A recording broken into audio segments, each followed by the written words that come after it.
بیت المقدس کی تعمیر۔ بیت المقدس کی تعمیر کا آغاز سب سے پہلے حضرت داؤد علیہ السلام نے کیا تھا۔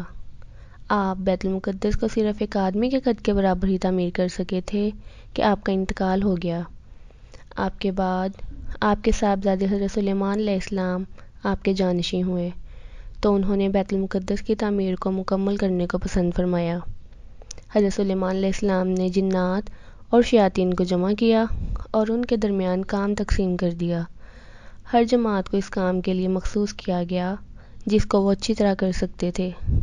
پس جنات اور شیاطین کو سنگ رخام اور سنگ مرمر اکٹھا کرنے کے لیے بھیجا اور شہر کے متعلق حکم دیا کہ اسے سنگ رخام اور بڑے چوکور پتھروں سے تعمیر کیا جائے اور اس میں 12 آبادیاں رکھی جائیں اور ہر آبادی میں ایک خاندان رہے۔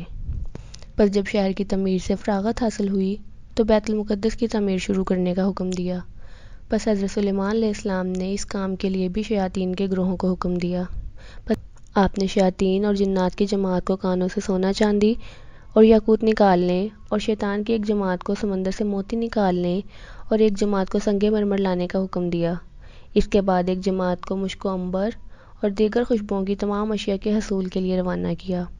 پس جب یہ تمام چیزیں جمع ہو گئیں جن کی مقدار اللہ تعالیٰ کو ہی معلوم ہے، پھر اس کے بعد کاریگروں کو حاضر کیا گیا اور انہیں حکم دیا گیا کہ وہ بلند پتھروں کو تراش کر تختیاں بنائیں، یاقوت اور موتیوں میں سوراخ کریں اور جواہرات درست کر لیں۔ پس اس کے بعد مسجد کی تعمیر کا آغاز کر دیا گیا۔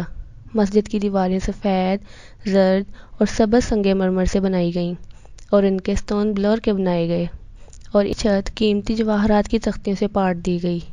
چھتوں، دیواروں اور ستونوں میں مروارید یاقوت اور دیگر قسم کے یاقوت جڑ دیے گئے۔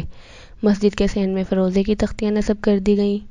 پس جب مسجد کی تعمیر مکمل ہو گئی تو زمین پر کوئی بھی عمارت اس جیسی خوبصورت نہیں بنائی گئی تھی اور یہ مسجد رات کو 14ویں کے چاند کی طرح چمکتی تھی۔ جب حضرت سلیمان علیہ السلام اس کام سے فارغ ہوئے تو آپ نے بنی اسرائیل کے علماء کو جمع کیا اور فرمایا کہ میں نے بیت المقدس کو صرف اور صرف اللہ کے لیے بنایا ہے اور مسجد بیت المقدس کی تعمیر کے دن کو عید کا دن بنایا ہے۔